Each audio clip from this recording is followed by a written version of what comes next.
Good afternoon, safety champions, and welcome to another episode of the Aviassist Focus Sessions.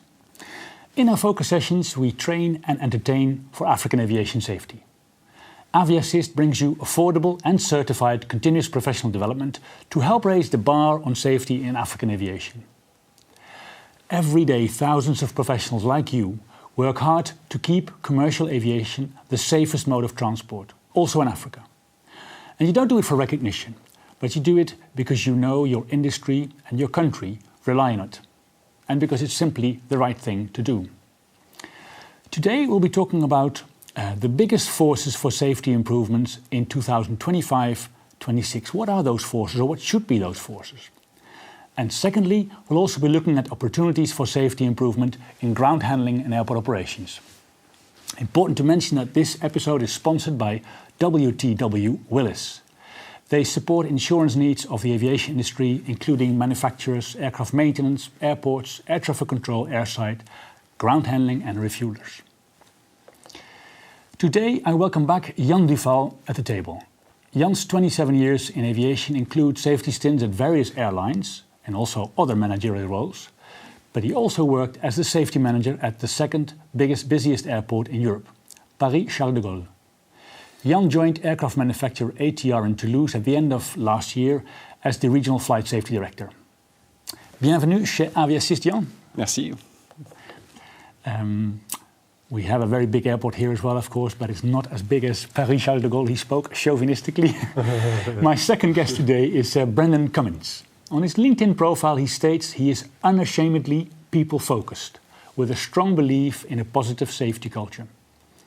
Brendan has lived and worked in many places, including Kenya and Tanzania, working for British Airways, Etihad and Swissport in operations.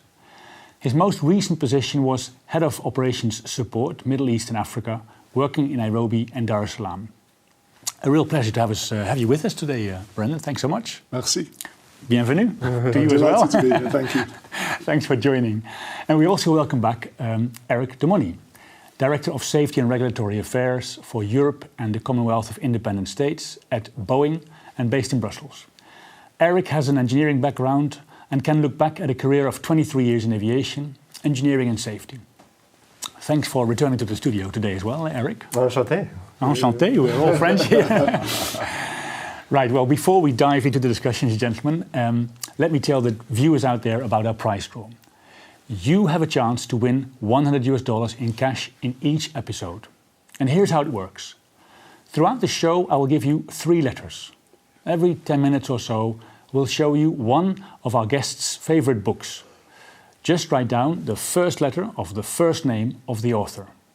And if you combine all these 3 letters for a 3-letter code, and then you submit that on the web page that is at the bottom of the screen. And you have 15 minutes after the show to submit. Then from all the correct answers, one lucky winner gets the $100 by mobile money. And we'll announce the winner on a LinkedIn page, so that's a good reason to follow us on LinkedIn. Right, so as I mentioned, 2 topics today.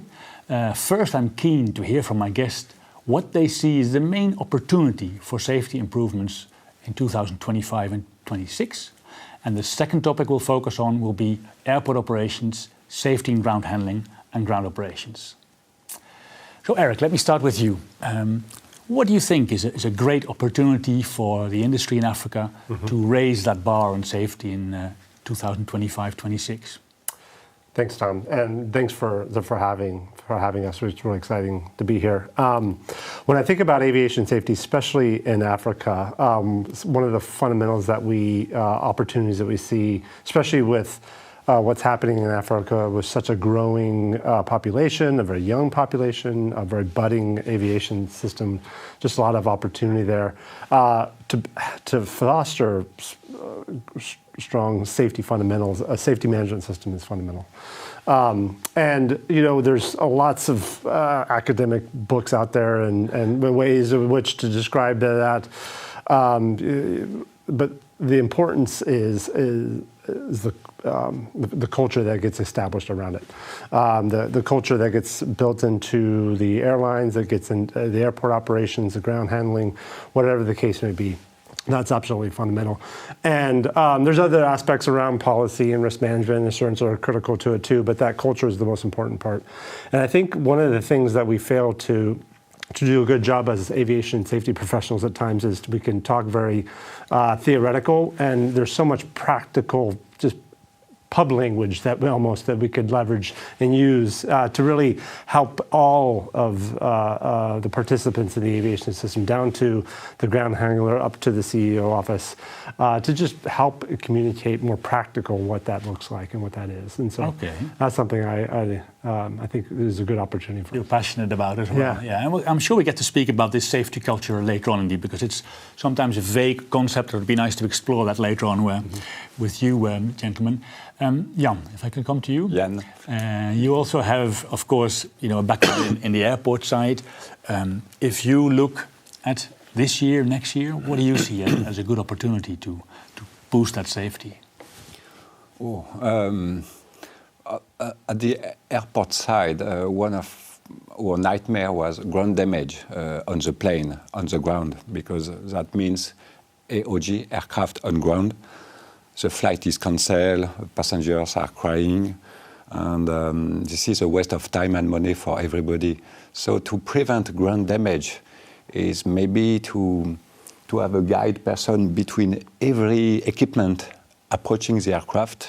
You have a guide person to say stop. And why to have this person? Of course, to help the driver.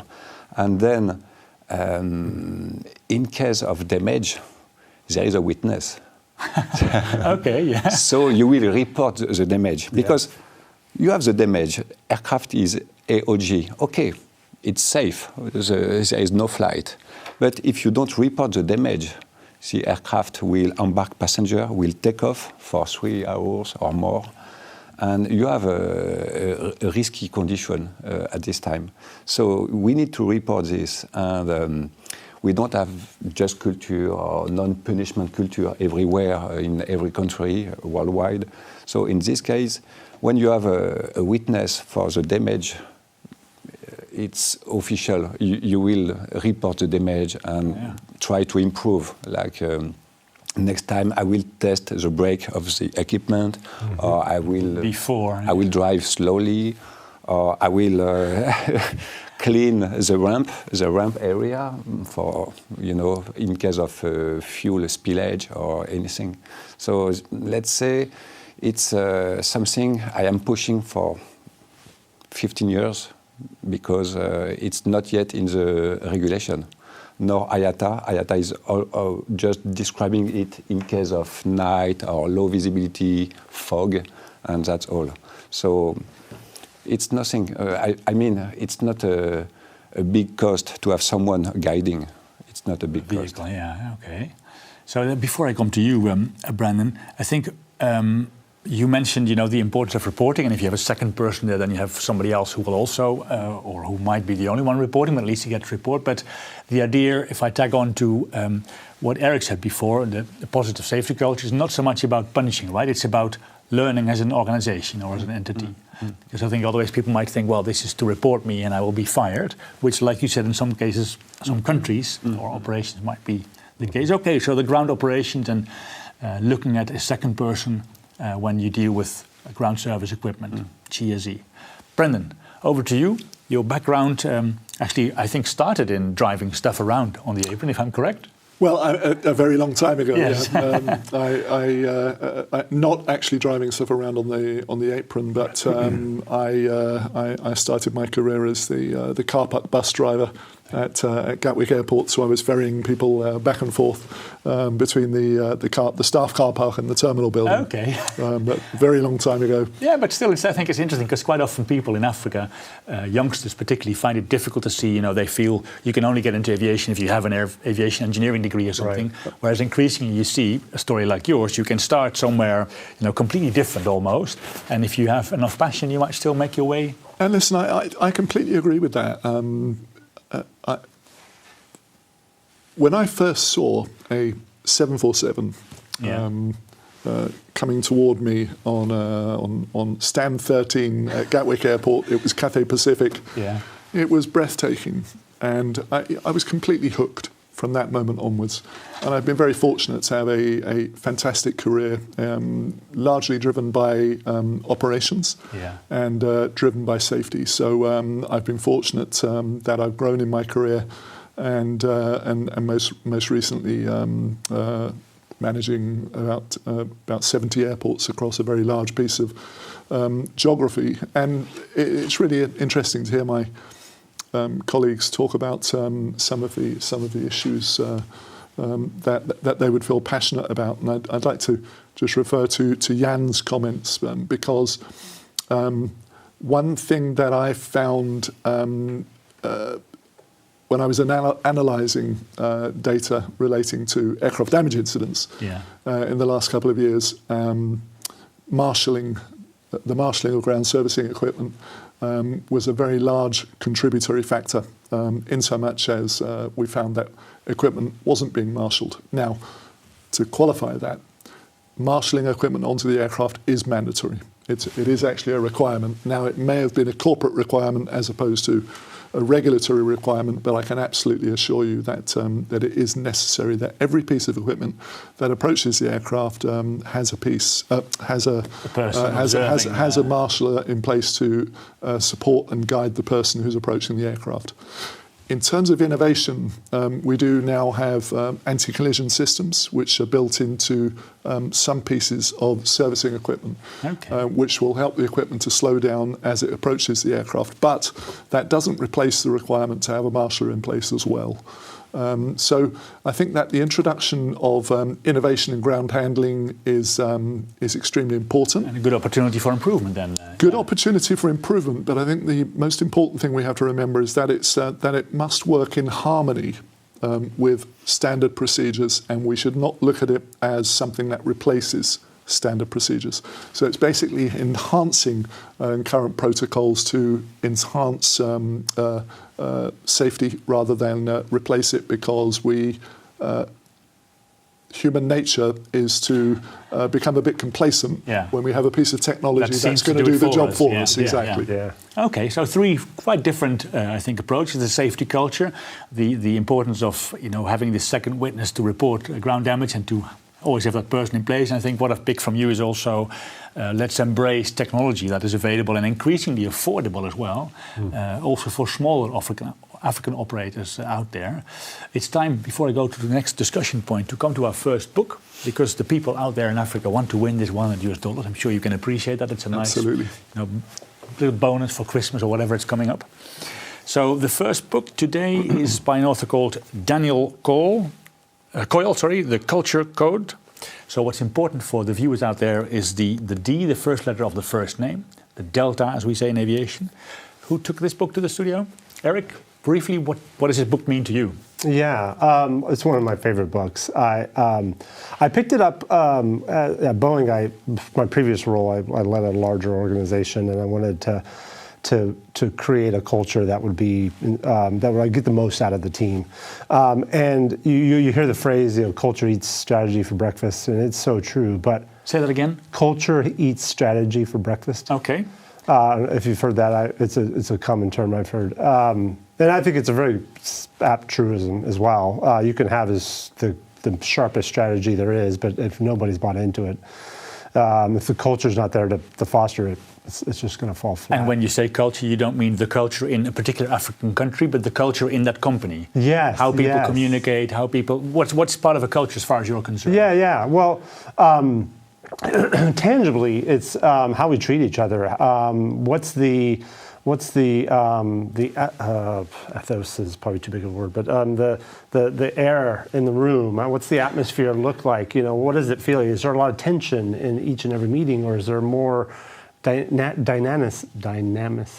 Sorry for terrible. Dynamics. Dynamics. Yeah. Is there more just more creative thought and more passion around what's being discussed in the room? So that's the best way. And if I can just build on that a little bit as well. I mean, a lot of it is around at the airport, the front line. It's about the delivery of policy and procedure. So you can have the best policy and procedure in the world, but if the team aren't operating in accordance with those policy and procedures, you might as well throw the book out the window. Which is basically having, strategy is having, Exactly. culture is having strategy for breakfast. Exactly. And what I like about that book is that how do you build culture? And it's a kind of this. You had me define it because it is a difficult word to nail down. And the book does a really good job of helping the readers think and leaders think about a few practical, tactical ways that you can build safety, psychological safety, build purpose, and really just create an environment where you're getting the most out of folks. So it's got some practical tips and ways of which. From examples of using the Navy SEALs or San Antonio Spurs and some other examples to help draw that out. And of course, partially, it's safety culture. That's what we are about as Avia Assist, and my guests and our volunteers are about. But of course, it's also usually when there's a nicer safety culture, it's also a nicer place to work. Because people come to work knowing that, there's people are open for change, are open to hear about failures sometimes, welcoming failures in a way, which needs that positive safety culture, I think. Yeah, I think one of the quotes in the book is you can buy somebody's effort, but you can't buy their creativity. You can't buy their ingenuity. That has to be drawn out. That has to be fostered. And that requires that culture. Yann, how is that for you in ATR, where you are currently, in relation to what you see in the operations in Africa as ATR? Regarding ground operation? No, regarding the culture. I mean, is that something that you see? I mean, I know you're relatively new in the domain of Africa with ATR, obviously, but in other deployments you've been involved in, for example, is that something how does that resonate with you, basically? I will go behind this. I start my career with big airline with 10, 12, with a normal size, medium size fleet of 10, 12 Airbus A320, A330, 747. And then I joined the regional operation, and some of our operators have only 2 or 3 aircraft. And I am always thinking how they can build a quality system, a safety system that should be everywhere, from maintenance to flight preparation, cabin operation, flight cockpit, ground ops, cargo, security. So all this system. With only 2 or 3 aircraft and the turnover that is coming with, so it's a low turnover, surviving. And for sure, if you have some bird strike or lightning in the flight, then you have to repair the aircraft, waiting for the spare part coming from very far. So you have one day, maybe 2 or 3 days of one aircraft less in the fleet. So you lose money, you cancel flight. A lot of impact, And so we are at the end of the chain, because we have small operator surviving, struggling, but they keep flying, and they are important for the country, because they deserve, they connect people, food, medicine. They are very important, and they are opening the line. And then when you start to have a good number of passengers, then you can have a bigger aircraft, and then bigger and bigger. So regional operators are very important. And to come back to the question, it's very tricky to balance the operation and the protection of the activity for a small operator. More so, you think, for a small operator than for a bigger operator? Yes, because you have a small fleet, so you don't have the scale to have a safety manager dedicated for safety, only safety. He'll be doing, or she'll be doing, other jobs and safety. Okay. And is that something also, Eric, you see? Because Boeing, the aircraft you manufacture are bigger, of course, than just regional operations, also for regional operations. But is that something that resonates with you, that this point of an operator being smaller may make it more challenging to create this culture? Yeah, for sure, absolutely. We see that in Africa. We see that in Central Asia, where I predominantly work. Oftentimes we'll see operators get a lot of equipment very quickly and not have the infrastructure around them or in place. Those fundamentals are on SMS, but just having multiple individuals having multiple hats. Those just create a lot of unforeseen risks that the airline just not anticipating. Yeah, absolutely. Before I come to you, Brendan, just one point to tag along, I think, here is what I found quite fascinating, and I didn't know in the beginning, and perhaps some of our viewers also don't know, is that the manufacturers in the industry, ATR, Boeing, Airbus, also actually provide a lot of support, isn't it, to help smaller but also bigger operators. I don't think it's something that's really well known. That people sometimes might think, well, they sell the aircraft and that's it. That makes you laugh, Yann?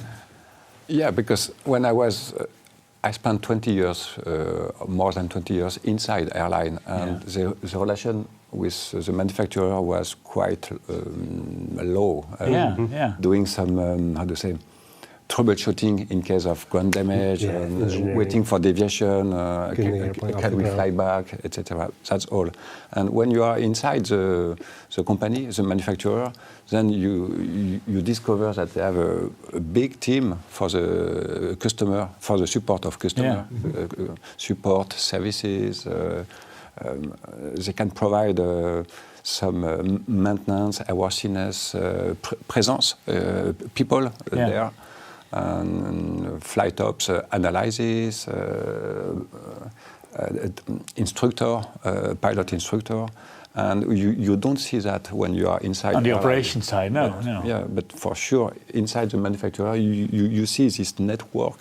We have an office in Miami, in Singapore, in China, and India, and we provide support to the operator. And you're keen to provide that support as well. That's my impression. It's not just, well, if you insist, we will. No. We provide support, and then we detect some silent operator that doesn't know yet they need support, and we visit them and we offer support like flight data monitoring, other airworthiness support, flight op support, and of course it's free of charge sometimes. So they say yes. Well, I think to the viewers out there, it's important to know if you work at an operator, it doesn't matter if you fly Beechcraft, Boeing, ATR. Do know that they're out there, as a resource for you. And yes, not everything may come for free, but there are lots of services they do provide, support they do provide as part of the package of buying equipment. So don't forget that opportunity. Brendan, over to you in terms of your experience in ground operations, because it was recently at least, mostly in East Africa, I think you worked? Yeah, it was. I've spent the last 6 years in East Africa, 2 years in Tanzania, and a further 4 in Kenya. So I think I'd like to give an example from my time in Tanzania, and I'd like to talk a bit about SMS and safety culture. And the point I'd like to make about SMS is really short. I think that we believe in the safety management system, but my fear is that the further towards the front line, the further the SMS principles deteriorate. So we can have the CEO of a company saying that safety is our number one priority. Great statement, signed. All the senior management team have to do training and talk about SMS. But if you start talking to people who are loading bags at the aircraft about SMS, you're going to see some blank faces. Yeah, not because they want to not use it. No, exactly. It's because I think that the ability to drive the principles of SMS to the front line just deteriorate along the way. Sometimes because of language issues, of course, because people will be speaking, will not be native English speakers, indeed. Yeah, there's a part of that, but also I think and this is where I'll come to culture a little bit. Trying to change culture in a business is a bit like trying to turn an oil tanker 180 degrees. It's a very difficult thing to do and a very slow process. And I think one of the proudest moments in my career was when I used a safety principle that a colleague had told me about called PICNIC. Okay. And PICNIC is an acronym for positive immediate consequences and negative immediate consequences. So I would, every morning when I arrived at work, I worked in the cargo centre, I would walk across to the passenger terminal, I would walk through operations. And if I saw staff members not wearing their seatbelts, for example, I'd stop them, say good morning, have a polite chat, and then just mention the seatbelt and, please wear your seatbelt. Tell your colleagues to wear their seatbelts. Equally, if I was at the aircraft side, if I saw someone performing a task well, I would very publicly congratulate them and say, that's exactly what we need you to do. That's exactly how the procedure should be carried out. Well done. Keep doing it. Please tell your colleagues to do it the same way. So you're reinforcing those good behaviours. Now, I did that every morning for about 6 months, but gradually over a period of time, you start to see a change in behaviour. And towards the end of the 6 months, I would have people see me and they would actually drive over to me and say, look, I'm wearing my seatbelt. And it's quite a simple thing. But it's actually, again, positive immediate consequences, negative immediate consequences. And we're very used, of course, to say the negative, but it's important, like you said, also bring out something to complement. And it's about encouraging. When you see people doing things wrong, it's not about punishing. And this comes back a bit to the just culture, which we've already touched on. It's about encouraging people to perform their tasks in the right manner. To reduce risk to themselves, to colleagues, to equipment, to airport infrastructure. It's about making sure that things are done the right way. And but a part of that is absolutely the positive positive reinforcement as well. One good way I've seen this at Boeing is with a few leaders, I've seen this, it's quite remarkable. Somebody will bring an issue. We've got this design issue. We've got to redesign this. We've got to redesign that. Some of the great leaders at Boeing I've seen get up and shake that person's hand and say, thank you for bringing this forward. We're now smarter. We're now more clear. Now we have a clear understanding of where our problems are. They actually physically walk over to somebody and come. High five. He was he was the 787 chief engineer. He'd give him high fives, and he was fantastic. He was such a great guy. And but he would just make sure that everybody recognized that was important to his program. But when you see the consequences being a change almost in corporate behaviours, certainly behaviours on the front line where we conduct our business, it's incredibly rewarding. And that's why I think it's really important for those of us who are in senior management positions within the ground handling or airline industries. It's really important for us to be visible and to reinforce both positive behaviours on the ramp and give feedback on negative behaviours, because we want to change the culture of the way people are working, and it's not easy to do. It's very rewarding when you achieve the outcome. Achieve it, and actually this feedback is also, AVSS runs a leadership for aviation professionals training, usually once a year in an African destination that invites us to come over, and a lot of this is about the feedback, because I guess all of us, it doesn't matter if you're in Africa or not, very often don't get trained about giving kind feedback. It's very easy to keep quiet or to give negative feedback, which brings me actually to come to you. Go ahead. To go to the, let's say, the change management inside the SMS, we have safety assurance, and change management is assessment of the change, of the safety assessment. And for the maturity of some SMS, when I was auditing some airlines, a good question is, show me a change that, thanks to the safety assessment, you say no. To open a new station, you say no to the commercial team. Because of, that's difficult. We can open this station, but we need this and this, so you will ask more money to the financial department. So this is just a safety assessment that is not a paperwork. This is, with safety action, safety mitigation. And this is a way to show the maturity. It's not only we do the paperwork, okay, the risk is acceptable and we will fly there in 2 months, 6 months. No for this, no for that. I need mitigation in front of this risk. And most of the time, for low maturity SMS, you can see change management, everything is green, and go for the change. Okay, so you were actually looking for places where people said, for safety reasons, we can't do this. Yes, for instance, maybe last year, can you show me a safety assessment for a change, and the conclusion was negative. And that shows the maturity. Yeah. You can be surprised because most of the time I can hear 100% we did the change without extra mitigation. Mitigation. So what you don't want people to do, actually is a nice bridge to this next book, is you don't want them to say nothing. Absolutely. I don't know who took this book to the studio. I'll get to that in a moment. I think it was... No, it was me. It's Brendan. Yeah. So, but first I have to go to the viewers because they want this code so they can win their one, or at least have a chance for the $100. So the book is called Say Nothing, and the author is Patrick Radden-Keefe. The important thing for you out there is to know the first letter of the first name. So that's the Papa, which will be the second letter for your code. And we always ask guests in the TV, in this show here, to not just bring books that are about aviation, but they can also be about other things they find inspiring. Brendan, why did you bring? What does this book mean to you? So I have to be perfectly honest here and say that that book was sitting on the shelf in my mother's house for a very long time. Okay. It's quite a big book, and I wasn't immediately drawn to it. But ultimately, because I was running out of books on my mother's shelf to read, I got around to this one.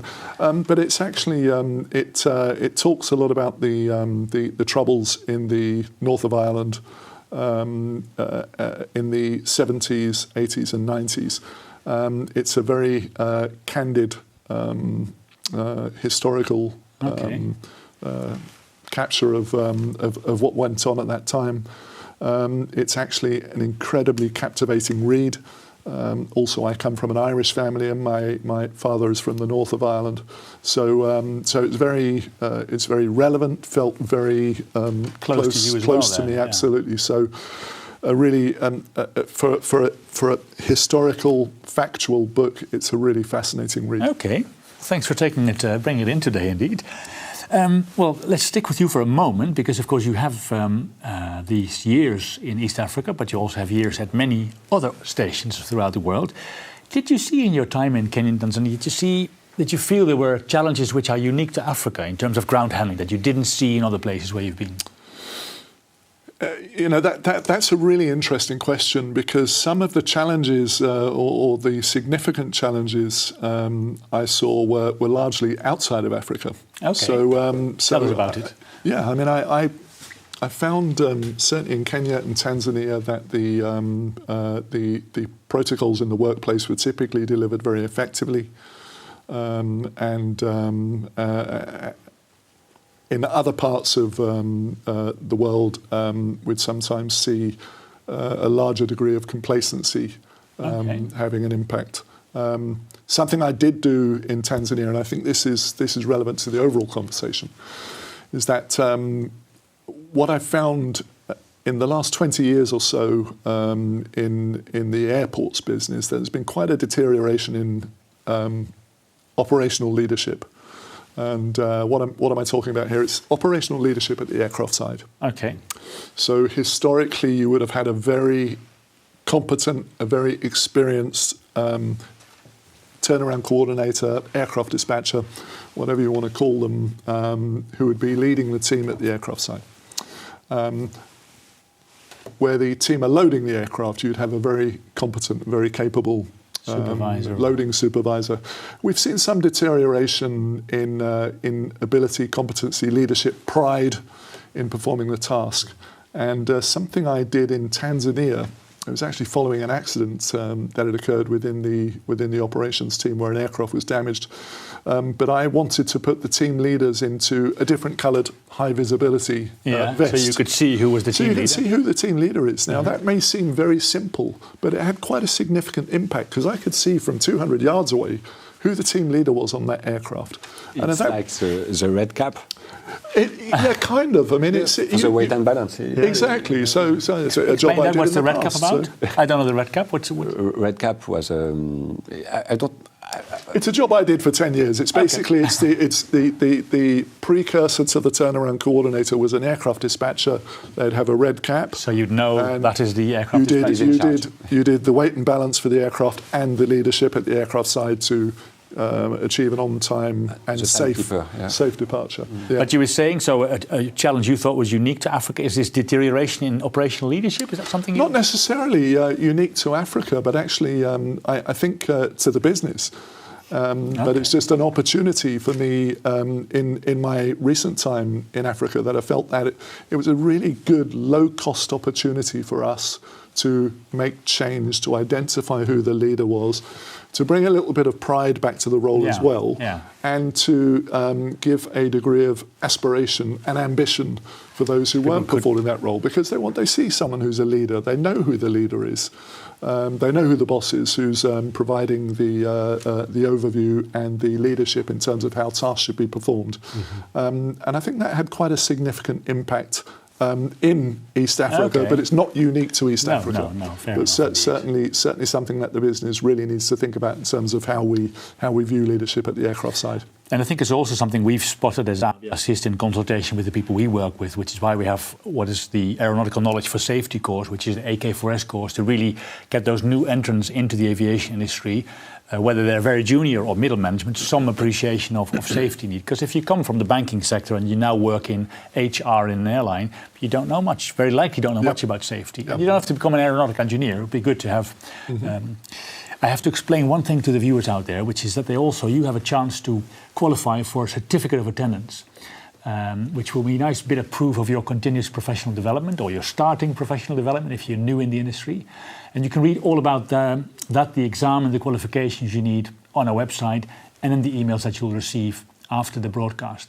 Now we take a quick commercial break for a message from one of our sponsors, and then we'll get back to the discussion here at the table. At Airbus, we fly new technologies off the ground. You can be who you want to be. We're breaking down barriers, challenging biases. You can switch it up. From home to factory, from the production line to the final assembly line, from the final assembly line to the engineering office, from managing projects to leading the executive board of management. From dreams to designs. From designs to skies. Our women make great things happen every day. Accelerate action in the workplace worldwide. What are you waiting for? Make your switch today. Join us. Well, thanks for that message from one of our sponsors, because we can't do our work in Africa, can't make these wonderful productions without those sponsors. So once again, thank you very much. Back to the discussion here at the table. Eric, I come to you, having listened to what your fellow panel members have said. You have a strong focus on the regulatory side of things in your office here in Brussels. What do you think, how could regulators across the world, but in this particular case in Africa, support these changes that we aspire to in ground operations? Regulators are, it's a weird, and people that come from outside of aviation probably think we're silly of how much we're industry supportive of regulators, but we are, because they're such a key linchpin for the whole system. They set a level playing field for all of us. So there's not a more advantageous system over here, and maybe I'll make more profit over here versus over here. They really created a nice stable baseline. And in terms of Africa, the states in Africa are served very well by ICAO, International Civil Aviation Organization. Yeah. Thank you. And they got, what I like about Africa is they have multiple regional offices, really getting into the continent, and working with the countries on their state safety plans. That includes things like ground ops and handling and laying out those fundamentals that we see across the globe, making sure that those are fostered there. And so we see a lot of promise in those, and I think we encourage more states to refine and build that foundation for themselves. And I think another area that's, I think, really important, and I think regulators can lead on, is around the idea of joint risk assessments.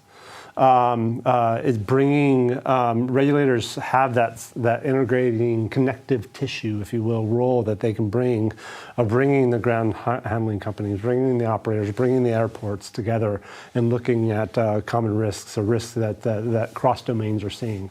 They're really good at that. Their seat at the table is one where if they can embrace that integration, that connective tissue role that they play, it can really pay dividends. But I guess what we've seen as Avia Assist, it does require them sometimes to change their approach a little bit, as move away from the punitive things. Yes. And because very often we've said, you're smiling there, Brendan, so we'll come to you in a moment indeed, but we sometimes see that they're still very much sort of on the compliance and checklist mode, as opposed, not all places, of course, most of them are changing away from that, but that would require that change in attitude, I think, in culture almost.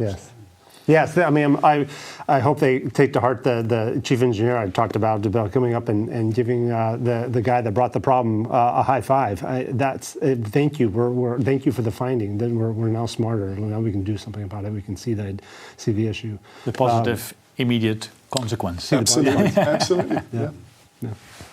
And you were nodding earlier when I said, about the role of the regulator and having to move away from this purely. Of course, they have a policing role, but in some respects, I think what you're describing, you don't want the regulator to really be pretending they're, the boss in town, right? Yeah. How is that for you in your experience in Africa? Yeah, I think the regulator brings structure, and we obviously policy and procedure falls out of regulatory requirements.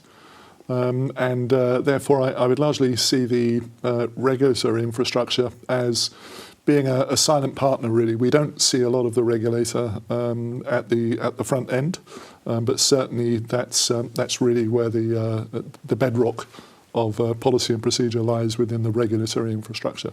And possibly we should also, as an industry, specifically the industry side of things in aviation, be a bit more generous with PICs, the picnic part, towards the regulator, I think, isn't it? Because we sit here now and we all agree the regulator plays an important role, but sometimes at the sharp end of things we say, well, these are just the regulators, what do they know? They're underqualified, they're under-budgeted, all these things. So maybe we should also, because you mentioned earlier, Eric, that, we need them, they have to create this level playing field, sometimes give a few more compliments from the industry to the good work they do.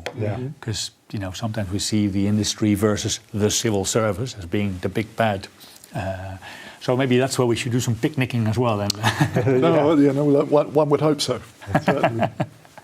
Perfect. Well, yeah, they have a tough job. Regulators have a tough job, and so in a way we can encourage them and show our appreciation. Yeah. I think it's absolutely fundamental. Time for the third book before I forget, because people want this, opportunity. The Search for Amelia Earhart, a very big aviator in the early days, by Fred Gerner. So the important thing for you out there is the Foxtrot as the third letter for your three-letter code. So you should have them all by now. Wonderful to read anything about Amelia Earhart, I think, because it was in the very early days. The full story of the struggle begun in 1960 to unlock the secrets of a fantastic 30-year-old mystery. Well, there you go. A reading suggestion from that side. It's time for another short break from our discussions here at the table. If you're new to Avia Assist, here's a short video explaining what we do since 1995.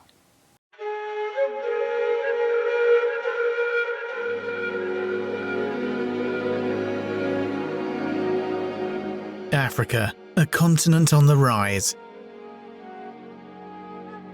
Africa is the world's second biggest air transport growth market, and there is a lot to do. Africa is in the process of giving the continental aviation industry a place on the world map, on all fronts. This requires unprecedented efforts, even more so in a post-COVID-19 recovery. It means eliminating a backlog, but also respecting sustainability and CO2 emissions, building safety on the ground and in the air with technical and operational training. More than ever, international cooperation is vital to give what is arguably the most important economic link between Africa and the rest of the world, connecting people across the vast distances in Africa. An essential link, and that's why there is Avia Assist. Africa and Avia Assist. We have been leading, building and supporting safety promotion for the African aviation industry since 1995. Affordable, independent and professional. We stand up for aviation safety in Africa. We change attitudes and produce safety. Our professionals support African professionals, and we do it with passion by delivering on-site and online courses across Africa and more. Avi Assist. Join us in Kigali or anywhere else on the continent. The African aviation industry needs you right now, more than ever. Avi Assist.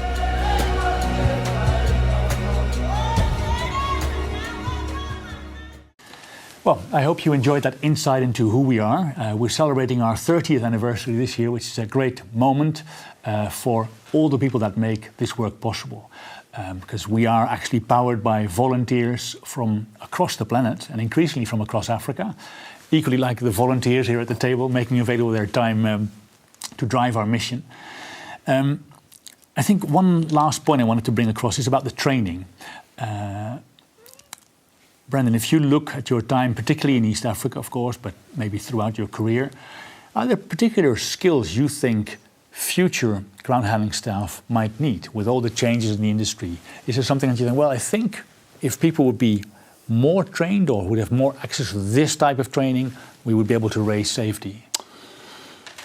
Yeah, that's a good question, and I talk frequently about training because training, again, a lot of training is regulatory in nature. In terms of adding training to meet a particular need in Africa, I would say leadership training at the aircraft side. I think that's incredibly important to me. Also, of particular importance with training is that there is sometimes a gap between leaving the classroom and delivering the product at the aircraft side. Human factors come into play a little bit there because you come out of the classroom, you know this is how the task is supposed to be performed, but you just go back to doing it the same way as everybody else. So we need to, there's a gap between the classroom in which we have to build confidence and competence. And that sometimes gets missed. Okay. And I've got examples of when that's been missed historically, which have led to accidents. And that's something we really need to focus on. So for me, leadership, and it's the gap after leaving the classroom and delivering the task. The practical application of what you've learned about it. And I think, Yann, one of the things you are very keen about is also to talk about this importance of, I think you call it safety before the cockpit, or what?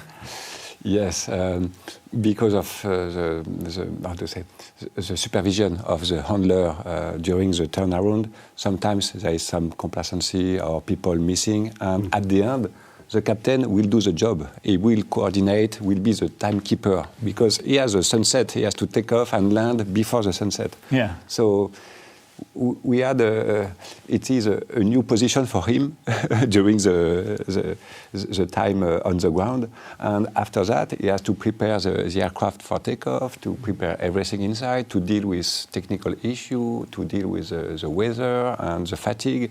So at the end we will take one more piece of his energy before the flight, and this is not good. So building the safety before the cockpit is every part of the ecosystem to do its best to deliver everything ready before takeoff and not rely purely on the captain. Yeah. So that would be the ground handling, that would be the red cap we spoke about before, the role of the red cap.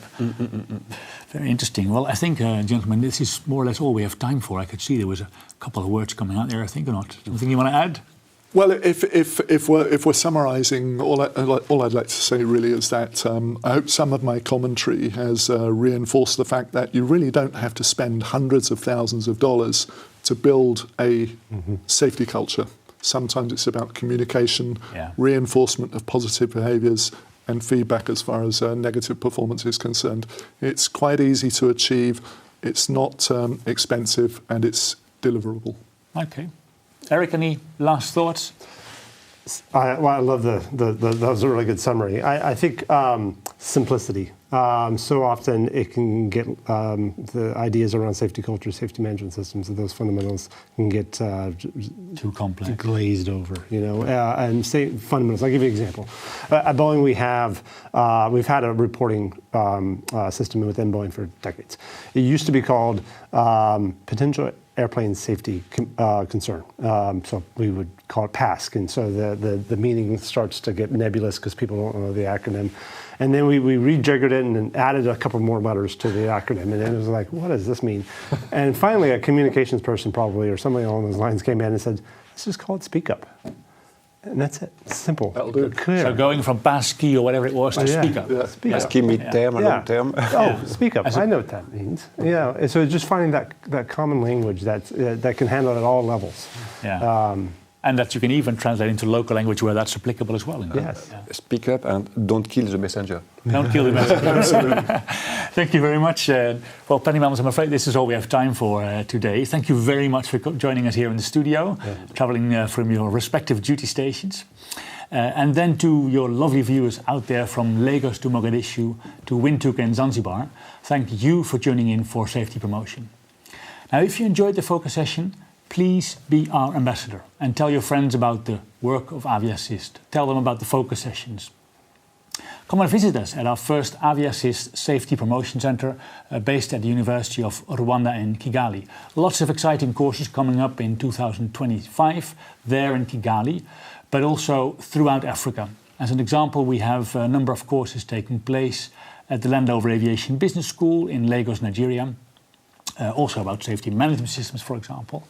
And then we have courses taking place later in the year in Kenya, Namibia and Zambia.